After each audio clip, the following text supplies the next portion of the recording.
అల్లు అర్జున్ గారి 'పుష్ప 3' మూవీ పైన హైప్ రోజు రోజుకి పెరిగిపోతుందనే చెప్పొచ్చు. ఎందుకంటే 'పుష్ప 2' మూవీ క్లైమాక్స్ తర్వాత 'పుష్ప 3' మూవీ స్టోరీ ఎలా ఉండబోతుందని ఫ్యాన్స్ అందరూ వెయిట్ చేస్తున్నారనే చెప్పొచ్చు. ఈ మూవీ రిలీజ్ అయిన తర్వాత ఈజీగా డే 1 300 క్రోర్స్‌ని క్రాస్ చేస్తుంది. అలాగే లైఫ్ టైమ్ ఈ మూవీ 400,000 క్రోర్స్‌ని క్రాస్ చేస్తుంది. ఎందుకంటే ఈ మూవీ పైన హైప్ నెక్స్ట్ లెవెల్‌లో ఉందనే చెప్పొచ్చు. ఈ movie shooting next day start అవ్వబోతుంది. ఈ మూవీని సుకుమార్ గారు డైరెక్ట్ చేయబోతున్నారు.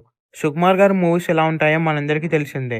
మాస్‌గా ఉంటాయి. ఈ మూవీ కూడా నెక్స్ట్ లెవెల్‌లో ఉండబోతుంది. మెయిన్‌గా చెప్పాలంటే 'పుష్ప 2' కంటే 'పుష్ప 3' చాలా బెటర్‌గా ఉండబోతుంది. అలాగే 'పుష్ప 3' మూవీలో యాక్షన్ సీక్వెన్సెస్ కూడా నెక్స్ట్ లెవెల్‌లో ఉంటాయి. ఈ మూవీని 'మైత్రి' మూవీ మేకర్స్ వాళ్ళు ప్రొడ్యూస్ చేయబోతున్నారు. ఈ మూవీలో రష్మిక మందన హీరోయిన్‌గా యాక్ట్ చేయబోతుంది. అలాగే ఈ మూవీలో జగపతి బాబు గారు మెయిన్ విలన్‌గా యాక్ట్ చేయబోతున్నారు. ఈ మూవీలో సునీల్, అనసూయ యాక్టర్స్ కూడా ఉండబోతున్నారు. ఈ మూవీ స్టోరీ కూడా చాలా కొత్తగా, మాస్‌గా ఉండబోతుంది.